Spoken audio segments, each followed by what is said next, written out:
So let's just literally wait half a minute, because I think he's just doing it now. He's just seen my message. But in the meantime, I'll just say good afternoon, everyone.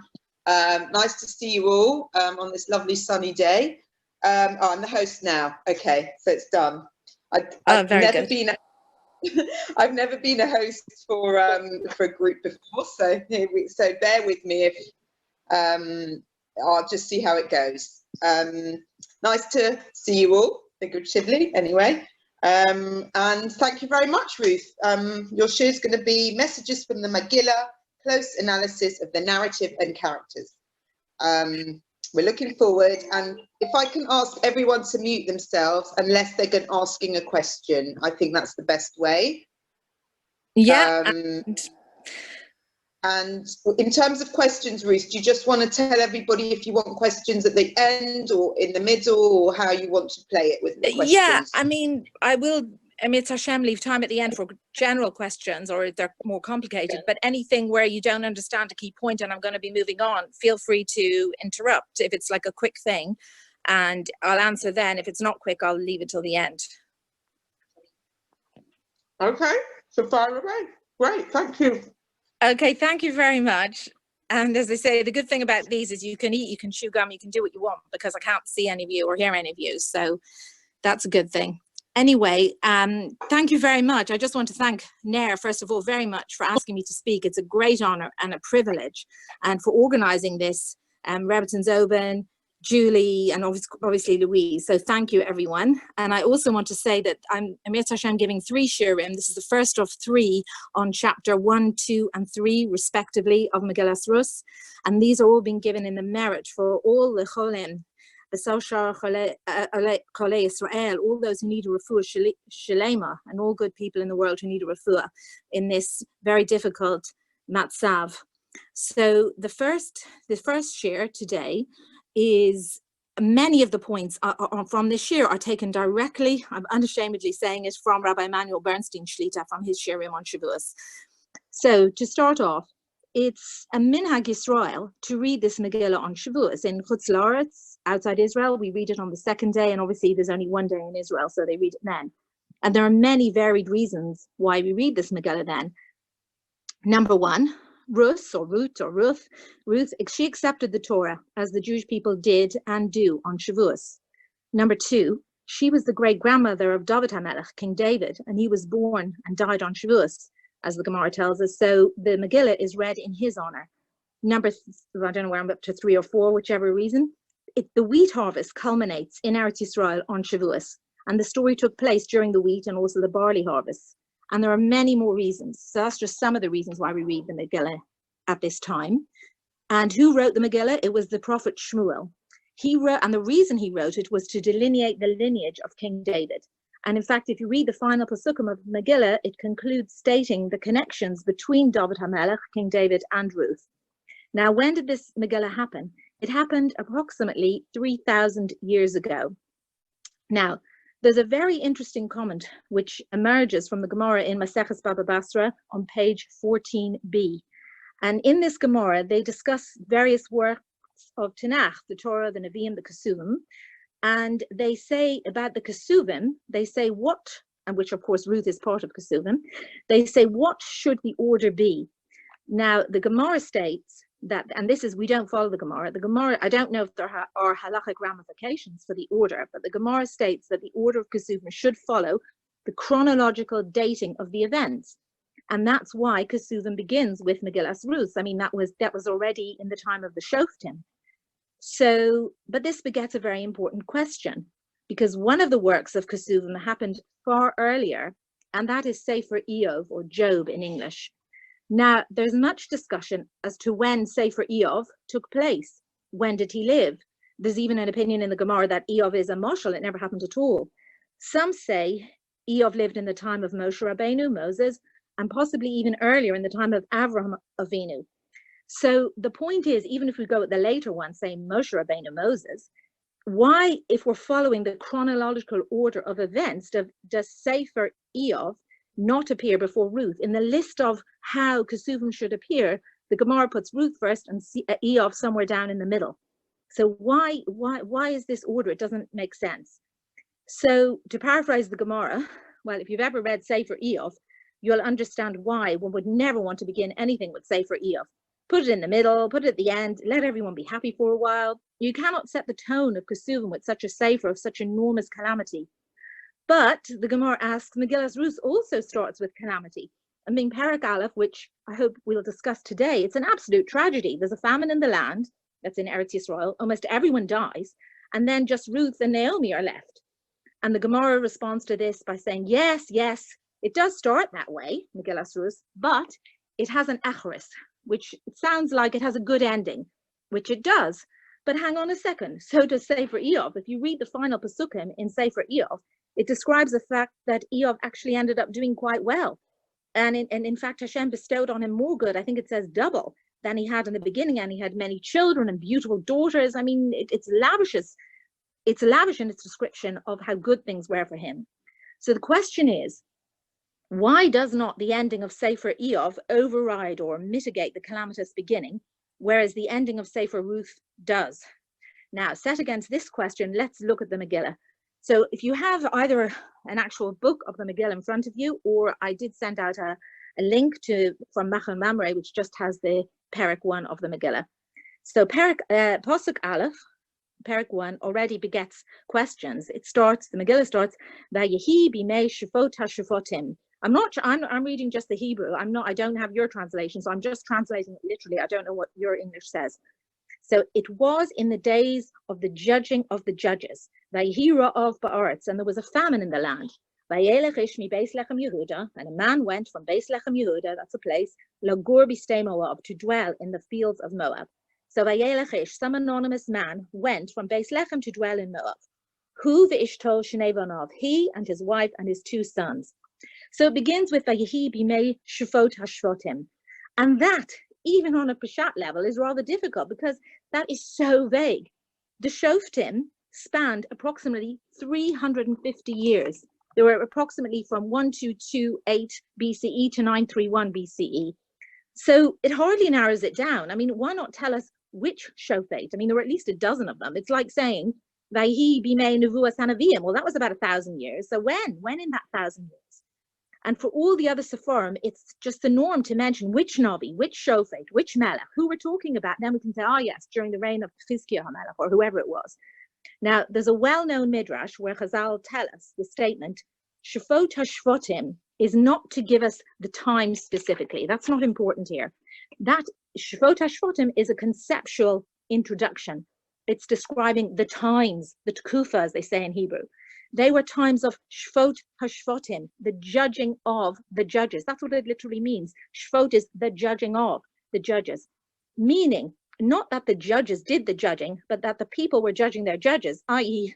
the judges were the judge. As Chazal say, Dor sheshofet eshov tov, a generation that judged its judges. Now, a generation which judged its judges, back in the day, that was considered not to be a very positive situation. I mean, nowadays people make a living from that, but then it was considered very negative. So the opening is not narrowing it down to a certain time, but it's letting us know what the times were like. In other words, they were turbulent times. Now, why is this important to know? Well, let's go to Pasuk Beis. V'shem ha'ish Elimelech. Now it names him. His name was Elimelech. V'shem ishto Naomi. His wife was Naomi. V'shem shnei banav Machlon v'Chilion. And the name of his 2 sons were Machlon and Chilion, Ephratim. We'll get back to the word Ephratim or Ephrasim because it has various translations. Mi Beis Lechem Yehuda, from Beis Lechem Yehuda, V'yavos Stei Moab, they came to the fields of Moab, Vayehu Sham, and they were there. So Pasuk Aleph begins the story, and Pasuk Beis tells us who were involved. But that's backwards. I mean, if you read any novel, first you tell us who the characters are and then tell what happened to them. You don't say a man went here and a woman went there. Oh yeah, by the way, his name was John, her name was Sarah. It's backwards. We should be introduced to the characters first and then be told what happened to them. Why are they introduced anonymously and only later given names? So the Midrash comments on this apparent reversal, and it says that Pasuk Aleph and Pasuk Beis represent 2 different ways of looking at the same thing, looking at Elimelech. Pasuk Aleph is looking at Elimelech with Midas HaRachamim, with mercy, and Pasuk Beis is looking at him with Midas Hadin, with strict justice. And in other words, Pasuk Aleph is covering things up. He's hidden. So it's a benign way of looking at him. Pasuk Beis, the Midrash says, Uva Midas Hadin Megaleo. So Midas Hadin comes and reveals him. He tells us who he is. All names are revealed, name and shame, if you will. But thus, first of all, so therefore already in the first two Pasukim, you can see two different perspectives. But the content does not seem to fit with Midas Hadin or Midas Harachamim. Because with Pasuk Beis, it's not a crime to have a name. And also Pasuk 1. And why is this Pasuk Beis? Why is this Midas Hadin? In fact, Pasuk Aleph seems to be Midas Hadin because everything's going wrong there. How is that Rachamim telling us everything's going wrong? And Pasuk Beis, just because he has a name, how is that Midas Hadin? Now, there's a beautiful parish on Megillas Rus, which I have never seen, and this is straight from Rabbi Bernstein's shir, but it's called the Nachalas Yosef, and it's written by Harav Yosef Zev Lepowitz. And he says, this whole idea of Midas Hadin and Midas Harachamim can be explained if we think about why was it wrong for Elimelech to leave Eretz Yisrael when there was a famine. Was it wrong? Is it a crime? Well, actually, it depends. For a private citizen to leave Eretz Yisrael in a famine, it's not a crime. Strictly speaking, it's mutter, it's allowed. But however, when it comes to someone of note in a position of authority or influence, then it's different, because then it's something of a crime against the people that he leaves behind. In other words, abandoning those who look to him. There's an indictment there. And in fact, Rashi says he left, just as an aside, Rashi says he left because Elimelech left because he didn't want to feed the poor of Eretz Yisrael. And the Gemara in Baba Basra 91a also says that Elimelech and his sons died because they left. That was their crime, so to speak. But in any case, the Nachalas Yosef says the very same act, leaving Eretz Yisrael in a time of famine, could be looked upon innocently or critically, depending on who is involved. If it's a person of note, a Baal Shem, then it becomes a problem. So the question we have to ask is, to which category did Elimelech belong? Now, if you recall, Pasuk Beis describes him or them as Ephratim or Ephrasim. And some say this means from the tribe of Ephraim on a literal level, even though they were in Beis Lechem Yehuda, but they could have had more than one ancestor. You know, the lineage could have come from Ephraim. But Rashi says Ephratim means Anashim Chashuvim. In other words, they were distinguished people, people of note. Now, this changes everything, because if you're Anashim Chashuvim, you cannot leave.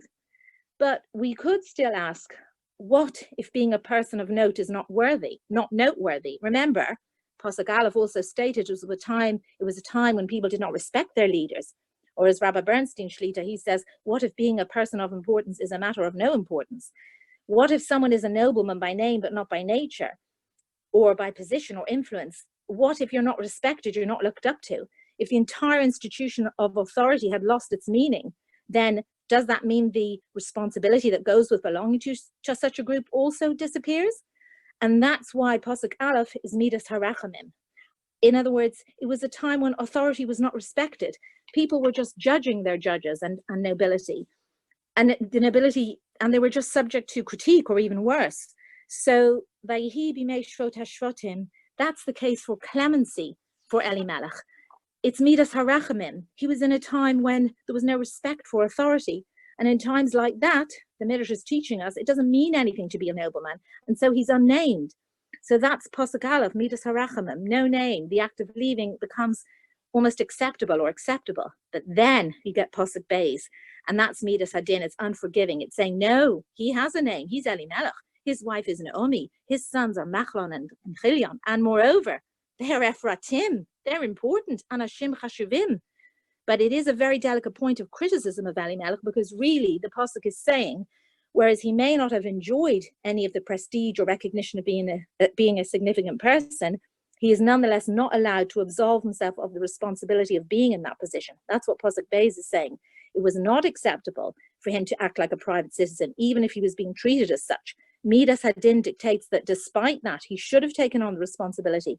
And who knows, if he did not leave the land, this may have engendered him and commanded him with the respect which was rightfully his. So there you see in Pasuk 1 and 2, it's a very nuanced question that the Megillah is already opening up, and it's more food for us, more things for us to ponder about. It's a nuanced, a delicate point. So let's move on to Pasuk 3, and it says, Vayomas Elimelech ish Naomi. Elimelech, the husband of Naomi, dies. And then it tells us that and Machlon and Chilion, his two sons in Pasuk Daled, married Moabite women, Orpah and Ruth. And then they died, which is in Pasuk Hey, V'yamusugam Shnei Machlon v'Chilion. And the two of them died, Machlon and Chilion. And so we may ask, why? Elimelech, one might argue, died as a punishment for having left Eretz Yisrael, and that's what the Gemara explicitly says in Baba Basra, is it in 91a? But why did his sons die? They left with him, but is there more to it? Is there something else going on? I just want to check it. It is not. Yes, it is. Yes, it's Baba Basra 91a. It accuses Elimelech, and it says Elimelech died because he left the land. So what about their sons? Could you include the sons in this? Or maybe they died for another reason. And this is deeply connected to one of the major questions relating to the beginning of Megillas Ruth, and that is, was it acceptable for these two Jewish men, Machlon and Chilion, to marry these Moabite women? Did Ruth and Orpah convert before marrying them? Now, there's different opinions in between and on both sides of the spectrum. Rashi and others seem to say that Ruth and Orpah in that initial phase had not yet converted. And if you look at Pasuk Daled, it says, Vayisolahem noshim Moavios, they married Moabite women. So the Pasuk describes them as Moavios, which is not just their origin, but still their designation at the time that they were getting married. Also, the Medrash Yalkut Shimoni states this, and also the Targum on Megillas Ruth states this, and that this is the reason for the deaths of Machlon and Chilion. In other words, they married out of the faith, non-Jewish women. And the Gemara says in Baba Basra later on in 91b, the opposite page, whereas 91a it's saying it was because of leaving the land, whereas in 91b they're reprimanding them for, it's basically saying that Machlon and Chilion intermarried. Now, it is true that Ruth obviously subsequently fully converted, but that was too late for her husband. And further evidence that her conversion was subsequent and not prior is a very interesting section of Gemara in Yevamos 47b. And in 46 to 49 in Yevamos, that's all about the laws. These are all the dafim, the pages that deal with the halachas of Geras conversion. So in 47b, this is what I would like to discuss now, but just generally speaking, we know when a potential convert approaches, we don't immediately encourage them. On the contrary, in order to test if they are really sincere, they're actually discouraged. They're told, oh, it's not so easy. Everyone will hate you. You've many obligations, 613 mitzvahs. And all these halachas are derived from Megillas Ruth, because as Naomi is going back and Ruth is coming with her, Naomi's just trying to dissuade her. And the Pasuk, in fact, states, and this is in Pasuk 16 now, if you go to verse 16, Ruth says, Al tifkibi, don't try and dissuade me. And then it's very famous, everyone knows these pasukim. El asher telchi elech, where you go, I will go. Vasher tolini olin, and where you sleep, I will sleep. Amech chami, your people are my people. Velokayach elokai, and your God is my God. Basher tamusi amus, where you die, I will die, she says. V'shamai kaver, and there I will be buried. So that very well-known statement of dedication from Ruth. But this raises questions, which we'll get to in a moment. The Gemara in Yevamos says all of this were responses, all this statement which Ruth said, they're all responses to Naomi's protestations, which were trying to push Ruth away. In other words, Naomi was telling her selected halachas. Number one, she said, if you convert, and this is, if anyone wants to look this up, it's Gemara Yevamos 47b. Naomi says, if you convert, come Shabbos, you can't walk wherever you want. You can't walk past the Techum, you're bound. And how does Ruth respond? El asher telchi elech. I'll walk where you walk. It's good enough for me. Then Naomi says, well, there's halachas of yichud. You cannot seclude yourself with a man if you're unmarried. And Ruth says, basher tolini tolin. With the way you observe the rules and sleep, that's good enough for me. And then Naomi says, well, we have a lot of mitzvahs, 613 mitzvahs. And Ruth says, amech ami, your people are my people, because the Jewish people are defined by their mitzvahs. That's how you define yourself, says Ruth. I'll define myself likewise. So Naomi pushes further. It's also to serve avodah zarah, idol worship. And that's interesting because this should have been forbidden to Ruth anyway, because it's one of the Sheva mitzvahs b'nei Noach, the 7 Noachite laws. But obviously it is more strict for Jewish people. And Ruth says, no problem, Velokayach Elokai, your God is my God. So Naomi goes even further, really trying to push Ruth off. And she says, you know, so she gets even stricter with her. And she says, you know, there are several capital offenses. You could be tried by a beis din. You could be chayav misa for certain crimes, certain averas. And Ruth says, Basher tomusi omus v'shomei kover. So the Gemara sees within this narrative, these few pasukim, that Ruth is accepting this selection of mitzvahs. Now, in principle, a ger or gioris has to accept all the mitzvahs, but you don't have to tell them all of them, and certainly not in the initial stages. So obviously Naomi is like testing her, asking her, but a very important point is why? Why is Naomi saying all of this to Ruth now? She'd already converted. So this seems to clearly indicate that Ruth was only becoming Jewish now, and Naomi is giving her the accompanying words of dissuasion, which are given to any potential convert, and this is the opinion of Rashi. Now we go to the other extreme, the opposite opinion, which is a famous opinion of Rambam. Rambam, he quotes a Gemara in Baba Basra 91a, and as I said before, 91a talks about leaving Israel in a time of famine, which was the cause of the deaths of Machlon and Kilion and Elimelech.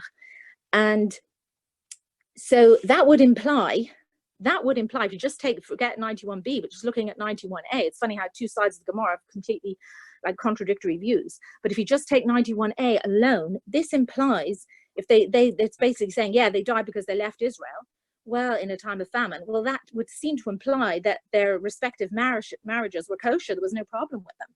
And if you look at Rambam in Hilchas Melachim, chapter 5, halacha 9, he states, it's forbidden to leave Eretz Yisrael to go outside the country forever at all. And then there are famous exceptions: to get married, parnasa, to learn Torah, and so on. But stam to leave, Rambam says no. And then he says, Ela im kain, except chazak sham hara'av, if the famine is very strong there, then you could leave. But then, says the Rambam, va'afal pisha mutur lotzeitz, and even though it is permissible to go if there's a very severe famine, eino midas chasidus, it's not considered to be an act of piety. If you're a chassid, you'll stay even if there is a famine. And then Rambam says, and he described, it's not just a basic famine where you can survive. He's talking about a very severe famine. Obviously, if you can still survive, you should stay. But then Rambam says, consider Machlon and Chilion, and he writes, Shnei Gedolei Hadar Hayu, and it calls them that in the Gemara as well.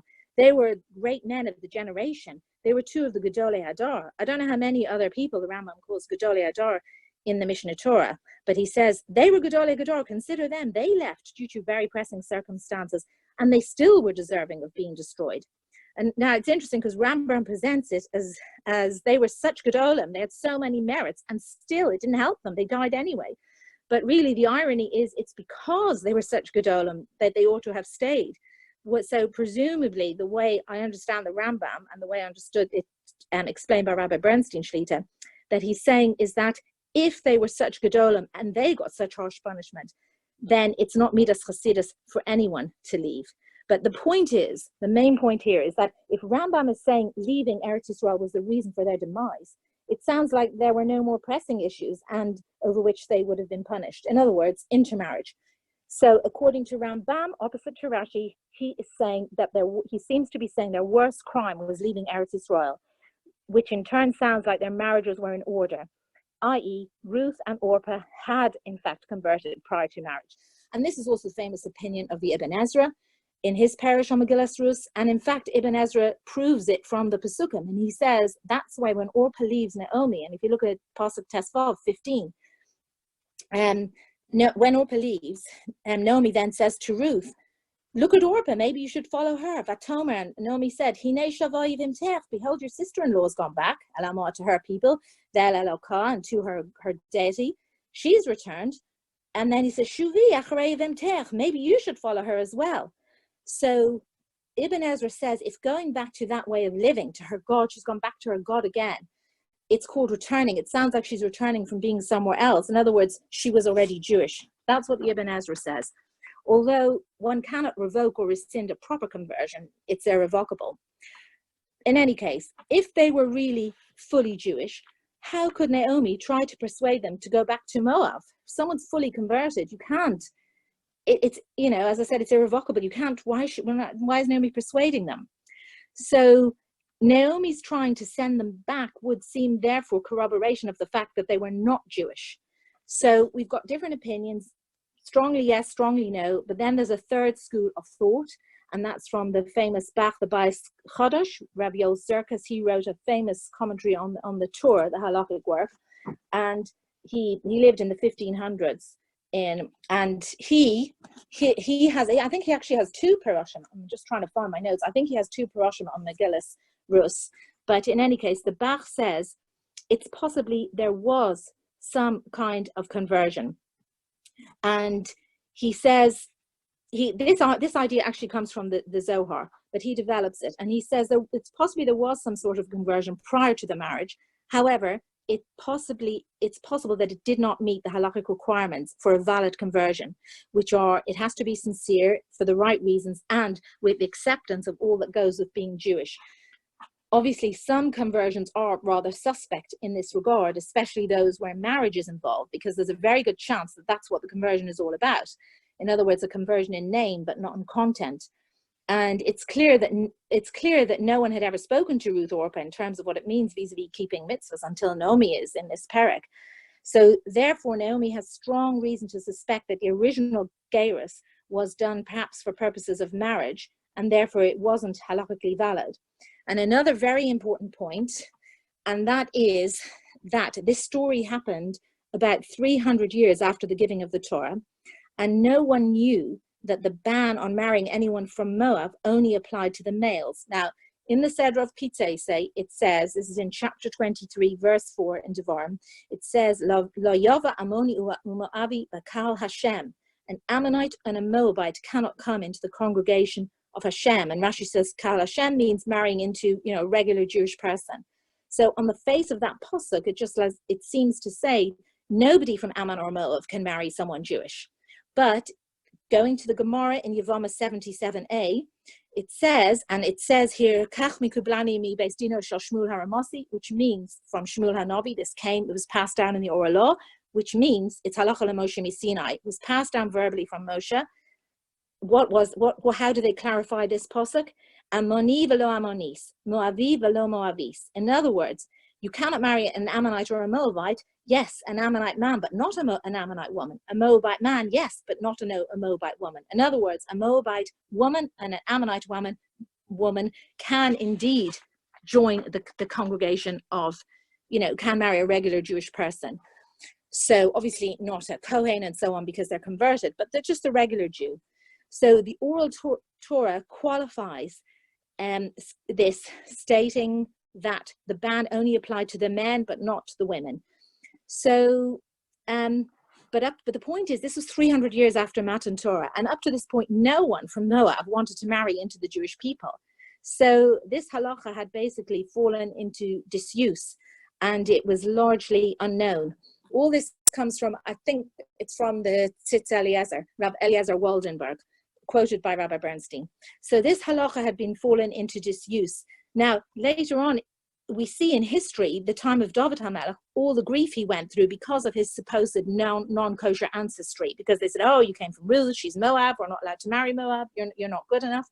I mean, it was all untrue because the people didn't know halacha. And in fact, if we ever get to chapter 4, I don't think we will this year, but if you look in chapter 4 of Megillas Ruth in verse 6, first of all, Boaz had to reestablish this halacha that it is Ruth's fine, you can marry a Moabite woman. And when Boaz said to this Ploni Almoni, because he was a closer relative to redeem, there was a whole thing of Yibam because Ruth had died, her husband had died childless, so to raise up the name of her dead husband, she had to marry a close relative. Now, Boaz was happy to marry her, but there was someone closer, Ploni Almoni. Now, when Boaz put it to him, you're closer, do you want to redeem the land? And do you want to marry Ruth now to redeem the soul of her dead husband who's basically trapped inside her? He was like, oh, no. His reaction was very negative. And in fact, the words he uses in chapter 4, verse 6, he said, no, I don't want to marry her, even though the halacha was established by Boaz. This Ploni Almoni said, no, I don't want to marry her. And the reason he gave is, Pen ashris es nachalosi, which literally means lest I destroy or I mar my heritage. And Rashi says, nachalosi is Zari, my children. In other words, this Ploni Almoni, he didn't want to damage his offspring, meaning that it was all very well and fine. Boaz saying, yeah, she's kosher Ruth, she's a Moabite woman, she can come into the Jewish people. But he was afraid, Ploni Almoni was afraid that his children in future generations... Hello? Oh yeah, hi. Hi. Hi, Ruth. Yeah, sorry. I'm here. Yes. Has the sound gone, or is it only me? Sorry to interrupt. No. It's very important. I hope people can hear. Oh, I'm really sorry. I just thought. Okay, I'm sorry. Carry on.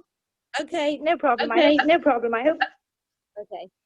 So this Poloni Almoni did not want to marry Ruth. He said no to Boaz, who was the god Aladorno. You marry her, I'm afraid. He was afraid that in future generations, when this halacha, it could possibly, which it did indeed, it could become a matter of debate. He didn't want his children to be like, not have good yichus. So, in fact, it would have been excellent yichus, but he didn't realize that. So he basically said to Boaz, no, you do it. I don't want to risk marrying her. Therefore, the fact that they married at all, now going back to Machlon and Chilion, as far as the people knew, was in contravention of an explicit Torah command, Lo yavo almoni u'mo'av b'kal Hashem. So everyone would look at them as definitely they couldn't. How could they convert? They're not even allowed to. We're not even allowed to marry these people. So any conversion is completely invalid. So therefore, Naomi is looking to test the mettle of the original conversion, and that is why she begins to talk to them about mitzvahs. Now, what happens is eventually Orpah goes home, but Ruth, she hangs on just that little bit extra. And in Orpah's going home, she demonstrated that she never really agreed to sign up for Judaism in a way that involved mitzvahs. So in which case it became clear then from the outset, her original Geirus, her original conversion was flawed. But it's very important to note that she only gave up at the very last hurdle. And Ruth just went that small extra distance, which made all the difference. And this is one of the main points of the Megillah. Now, Rav Chaim Shmulevitz, he has a very famous talk on this. It's about the Yetzer Hara. And he says there was only about 10 seconds difference in time, which changed the fate of two women and of the history of the Jewish people, the Malchus Beis David, the kingdom of David HaMelech, and therefore of entire humanity. In some lonely road between Moab and Eretz Yisrael, 3 women were walking, and Orpah was on a high madrega, high level. She was, as the Pasuk says, she clearly pushed, you can read in the Pasukim, to stay with Naomi and to come to Eretz Yisrael, to Israel with her. And it was a genuine offer. She really, really wanted to join the Jewish people. And they were crying, and it was all an emotional, heart-rending scene as Naomi, as the halacha dictates, kept on pushing these potential converts away. And in Pasuk 14, it says that eventually Orpah gives up, and she says, Vatisha, and the Pasuk 14 says, Vatishak Orpah lechamasa. Orpah kissed her mother-in-law, Ruth dovka, but Ruth clung to her. So Rav Chaim Shmulevitz talks about not going into despair, yush, after one feels one did something wrong, or one knows one did something wrong. And because Chazal, the rabbis teach us that soon after Orpah left, she got involved in terrible zanus and all sorts of aveiros. She basically completely fell from the high madrega that she was on. She fell apart. And how does a person on such a high level sink into the abyss? So the rabbis talk about getting hold of yourself after doing an aveira or a mistake and not letting it take over, because that is the Yetzer Hara. It's trying to bring you down further and further.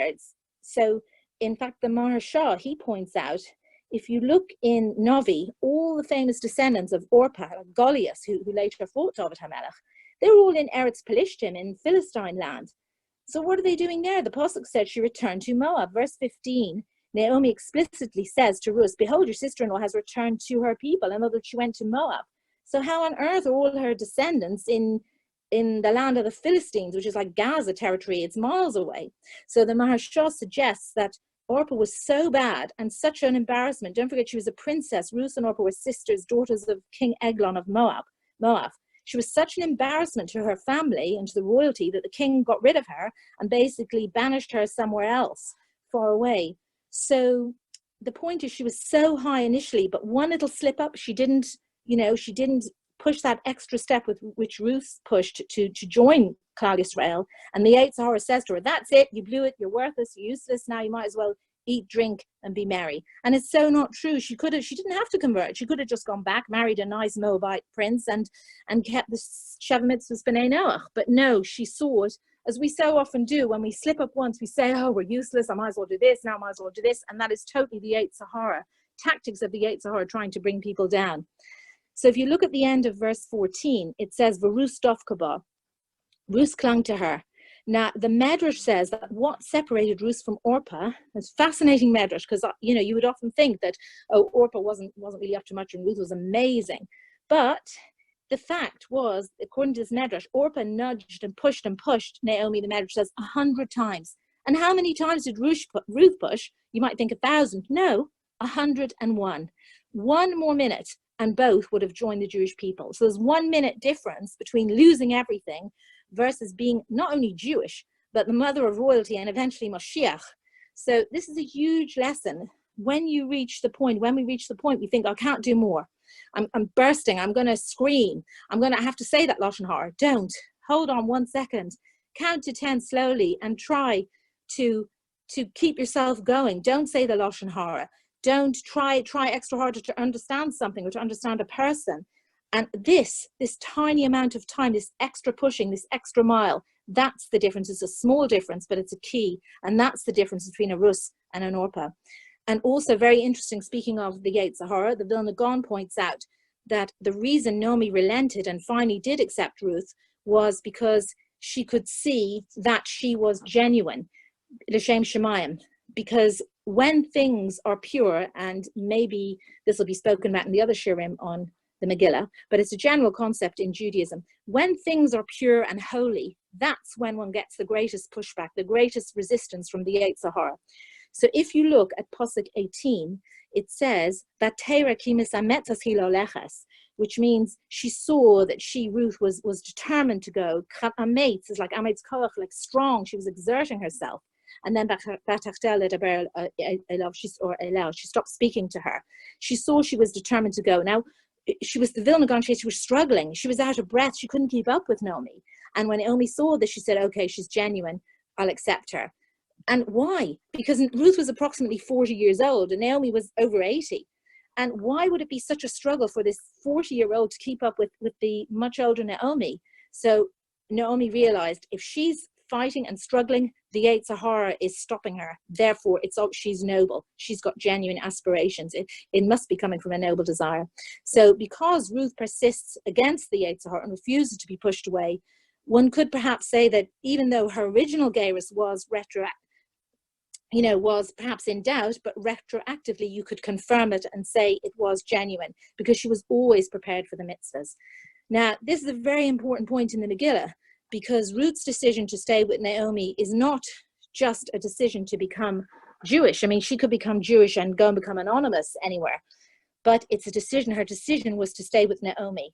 And the Midrash makes a point of saying that there aren't many halachas we learn from Megillah Ruth, maybe one or two, but the Megillah is not there to teach us halacha. What it's here to teach us is the outstanding reward for Gemilas Chasodim, the kindness Ruth showed to Naomi. And look at the outcome. We're talking about Mashiach, we're talking about David HaMelech. That's the purpose of the Megillah, to teach us this reward and this kindness that happens here. It happens in chapter 1. It's basically Ruth's iron will to stay with Naomi in the face of basically what amounts to a persistent onslaught of rejection. And Naomi is saying, like, why are you coming with me? You've got everything back there. You've got money. You're princesses. You're the royal family. What do you have with me? I've no money. No one will marry you. Don't forget you're from Moab. And you know what happened? The first two people who tried to marry, they died, who married Moabite women. Socially, forget it. You'll be ostracized. So she's giving them every reason to go back and every reason not to stay with her. And then it's an interesting psychological point. She thanks them, which is kind of, as the Nachlas Yosef said, it's a way of ending the conversation. In other words, thank you, goodbye. She doesn't give them an opening to respond. And she says, if you look at Pasuk 8 and 9, she says, Yasem Hashem imochem chesed. It says in Pasuk 8, Hashem should be kind to you. Vitain Hashem lachem menucha. Hashem should give you menucha, which Chazal say means marriage. In other words, back in Moab. In other words, this is a way of saying goodbye. I've given you all the reasons now. Bye-bye, off you go. And it's very difficult to argue with this, unless, as with Ruth, she was not taking goodbye for an answer. In Pasuk 10, they both refuse. And then Naomi says, no one will marry you. I'm not going to have more children. You're not going to be able to find husbands. And then Naomi sort of gives the clincher, like she's fed up with every reason. She really dishes a blow, which is very hard to refute. And she says, Kimarli ma'od mikem, because I am bitter. It's very bitter for me. And mikem means from you. From you. You're making it difficult for me. I am very bitter because of you. not only is it difficult for you, but it's difficult for me to have you here. In other words, Naomi's saying, if I go back on my own, people say, oh, there's Naomi, she lost her husband, oh, so sad, she lost her children, oh, she's so poor, she looks so disheveled and unhappy. Oh, she come back, if Naomi's saying, if I come back with 2 Moabite girls in tow who are married to my sons, who people are going to think, are they Jewish, are they not Jewish? Moab? What, look at the history of the Jewish people with Moab. Naomi's saying, it's worse for me. It's worse for me. I want to return alone. Go away. Don't come with me. You'll make things bitter for me. Now, it's very hard to argue with this, because Naomi's essentially saying, if you really want to help me, go home, leave. And that's the point that Orpah breaks. But Ruth keeps going. And really, what Ruth is saying is that she's not prepared to accept that this is true. In other words, it may be true on a certain level, but Ruth knows, I don't know if it's Ruach HaKodesh or what, but on a deeper level, Ruth knows Naomi really does need her. Now, this teaches us in real life, lahavdil, sometimes a person needs help, and one has to fight them, and it's not very nice if you know that it's really in their best interests, and it's uncomfortable and it's horrible. But sometimes if you know it's in their best interests, no matter how uncomfortable this may be, sometimes you have to keep fighting against it. And that is actually the depth of kindness of Ruth towards Naomi. Now, let's go back to the beginning, and we spoke about the comparison with Eov. You know, yes, they both begin badly, sadly, and they both end happily. They end well. But the Gemara says we could start Kesuvim with Rus, but not with Eov. So why? Well, the Nachalas Yosef says the difference is the relationship between each beginning and each end. The end of Rus it's a product of the bad beginning, i.e. only because of all the tragedy did Ruth become who she became. Whereas with Eov, the end had nothing to do with the beginning. It was merely, in inverted commas, it was Hashem compensating him, if you will, for all his sorrows, all his tragedies. So the beginning of Ruth is seen as a catalyst for the Malchus-based David, the kingship of David, and all the kings of Israel, and ultimately Mashiach. And thus, the calamity produced this. And therefore, one could begin with Ruth, because without this tragic situation, the greatness of Ruth would never have been actualized. Her kindness, her heroism, it would have remained untapped. So the good ending was a product of the Puranus, of the punishment. The tough beginning, you know, that caused the extreme greatness at the end, Imashal Malchus, mother of royalty. And therefore, because of this, the beginning takes on a different hue, because we look at it differently. But with Eov, there's no notion that all the good that happened to him at the end was a result of the suffering which he went through. And therefore, the beginning retains its status of a bad beginning, a sad, a harsh beginning. Concerning Ruth, the history of the Jewish people only became what it became and will become as a result of these very tough beginnings. So then I just want to say as well, just trying to find, I had some notes about Malchus based David. Right. So, but oh yes, so Ruth, in other words, that the sad beginning was a catalyst of such joy that we can start with that beginning, whereas Eov, the beginning and the end aren't connected essentially. But isn't it often true that because of difficulties, there are certain levels of kindness and heroism and going beyond oneself, which would otherwise remain untapped and dormant? Now, there's quite a famous pasuk in Tehillim. It says, it's in Tehillim 89, Peites, verse 21. It says, Matzasi David Avdi, I found David, my servant, B'Shem Kodshim Eshachtiv, I anointed him with my holy oil.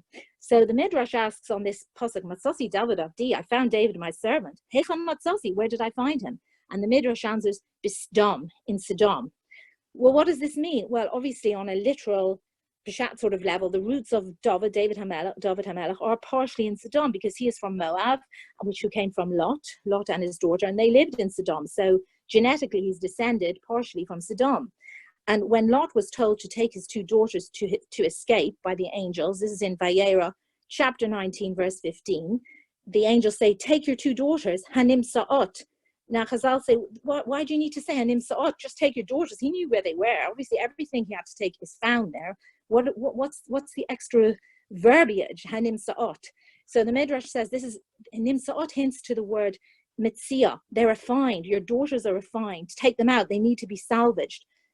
Who's being found here? David is being found here, because obviously David descended from one of these daughters. Now, obviously, ancestrally, we know he did, but how is David found in Saddam now. That's historic. That was many, many years ago. So what this represents, what Saddam represents is the trait of chutzpah, of brazenness. Now we know, it's very well known, Saddam was a town of selfishness, and all the midrashim about that they wouldn't have visitors, and anyone who did have visitors would be punished, and anyone who was kind to people, was horrible to people, would be rewarded. And that's why they had chutzpah, because they took the cruelty and they put it into the constitution. They were taking something criminal and lauding it as a moral value. And that's total chutzpah. You can't do this if you have any morsel of shame. I mean, a lot of people are wicked and cruel and evil, but when you ask them, why did you do this? They have shame, and they'll say, oh, it's my bad upbringing. Oh, I was just so hungry, I had to steal that. Oh, he's so horrible to me, I had to do that to him. They'll always have excuses. They won't say, no, it's right. You know, it's right to be horrible, and I'm standing up for what I believe in. So therefore, Saddam had to be destroyed because it had chutzpah in a very negative way and to the extreme. But even though it was destroyed, it wasn't completely destroyed. And why? The Medrash is telling us that there is some value in chutzpah, which is very necessary, but only if it's used in the correct way. In other words, chutzpah can be enlisted in the service of that which is right. And which individual needs to be firm and forthright and have chutzpah despite opposition. In other words, to have a kernel of the corruption of Saddam, but in a kosher way, that is necessary for a good king. And that's why David is found there, because he had this kernel of chutzpah, but in a holy way. And how did it become holy?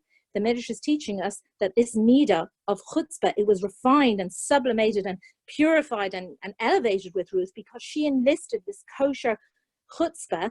She koshered the chutzpah, she sanitized the chutzpah to join the Jewish people. How? Because she was pushing and pushing against Naomi. Don't forget, Naomi was her mother-in-law. There's a certain way you have to speak to your mother-in-law. Naomi was saying, gave her all the reasons, and finally Naomi said, you know, it's hard for me, I don't want you, I've given you enough reasons, you're making things difficult for me. And still against that, Ruth still pushes and says, no, I still want to join your people. And without that temerity, Ruth would never have converted. She would have gone with the flow back to Moab as her sister did. Now, it's very interesting. The Medrash also says that there are 85 Pesukim in Megillas Ruth, and they all begin with a Vav except for 8, because it says, and this 8 reflects Ruth because she joined Bnei Israel, who entered the bris on the 8th day. Now, this means a lot of things, but just on a simple level, like 8 is always beyond nature, 7 days in the week, and then 8, as the Medrash says, bris milah is on day 8. But if you take any object, think of a box, it has 7 sides, like front, back, up, down, left, right, and inside. That's 7, and 8 is beyond. 8 is always beyond nature. So Ruth is somehow beyond the normal, beyond the natural. Now, Rav Shlomo Halevi Alkabetz, he actually wrote Lecha Dodi. He has a parish on Megillas Ruth called, I think it's something Yishai, I can't remember. It's quoted by Rabbi Bernstein, Parish Yishai or something like that. But he says, why is Ruth not the letter Vav? Ruth is the 8th Pesukim that don't begin with Vav, and all the other Pesukim are Vav. And he says that the letter Vav represents the natural flow of events. They're like hooks. This happened, and this happened, and this happens. Like one thing flows into another. Like if you had a whole load of dominoes lined up, you touch the first one, you just expect it to hit the second, the third, and so on. And it's just a natural flow. You can predict what's going to happen. But he says Ruth is outside the Vav. She's the other 8 because she goes against the flow. She broke with the letter Vav. She's swimming upstream. And she like conquered all her, she was like had such tenacity and temerity. And just that is what the reward that brought her using that trait of chutzpah. It brought her royalty, and she was the Ima Shal Malchus, and brought her all the kings of Israel are descended from her, and ultimately Mashiach will be descended from her. Now, we just to extrapolate to our times, a Havdalah, but you can't help but notice we are in the age of COVID-19, and we obviously don't wish for any difficult times at all. But you cannot help but notice, lahavdil, that the heroism that's born of this crisis at the moment. We have to, as they say, carpe diem, seize the day and grow from it. I mean, I've heard so many stories. A friend of mine is a doctor, and she was telling me about these 20-year-old nurses in Liverpool who the nursing home they're working in, there's COVID there, and many of the people in that old age home are like survivors of World War II. They fought in the battles, nurses and soldiers in World War II. And these young 20-year-old nurses are saying, how could we leave them, even though they can't go back to their families, these young nurses, because they're all quarantined in the home. But they said, you know, these people saved our lives. We wouldn't be here if not for them many years ago. So how can we abandon them now? And that's such heroism. These young girls are only in their 20s. And in fact, yesterday I was talking to a lady who survived World War II in England, but she was saying it was unbelievable what was going on there, because the houses, their houses, and many houses in the street where she lived were just reduced to rubble, but everyone chipped in together. They had nothing, but they shared food. They let people stay with them. And she said, incredibly, after the war, when people got wealthier, then selfishness set in. But she said now in this COVID, you know, people are doing her shopping, and she sees this camaraderie, this extending oneself again, you know. So we never wish for hard times, but sometimes we need hard times, because hard times brings out the best in people. As I say, we don't want a crisis, but if it happens, our goal is to turn it into an opportunity. We have to bring our own unique light into the darkness and get in touch with our innermost, deepest core of light, of strength, and change us not just now, but forever. So if each of us tries to push just that little bit further, I'm talking to myself, it could be, as the Rambam writes in Hilchos Teshuva in chapter 3, halacha 4, just doing that one extra mitzvah could tip the world and the person, tip the balance to the side of Yeshua, salvation, and Geula, redemption. And may we see this soon in our days. V'vias God Tzedek Mashiach b'meher v'yameinu. Amen. That is it. Thank you. Wow, Ruth. Oh my goodness, that was amazing. Does anyone have any questions? No, they're all so silent. Oh my goodness. Wow. I don't think I have any questions, Ruth. I just Thanks, Ruth. Oh, you're welcome. Thanks, Ruth. Great to hear. Thanks so much. Thank you. We really enjoyed it. Oh, you're very welcome. You're very welcome. Thank you. Thank you for coming. Thank you all for coming. And yeah, next week in Mitzvah Hashem, we'll do Perek 2. But thank you so much. Thank you. Wishing everyone a lovely day. And good Shabbos, and thanks also for your words of strength. I think at this time, I certainly need words of chizuk all the time, even if they seem a bit repetitive. I think we all need it, and we all, take it all in all the time. Thank you, Ruth. See you. Julie, I need it too, Julie, and I'm sure all your whole. We all need it, and you know what? We're all different. We're all taking it all in different ways, and we're all anxious in different ways, and we're all, I just think general words of chizuk is good for all of us. So thanks again. Bye, everyone. I'm not saying you're not, you need to improve. I'm talking to myself. I'm sure everyone here is a halakha tzedekah. So, but I'm just all right. See you all next week, hopefully. Okay, thank you very much.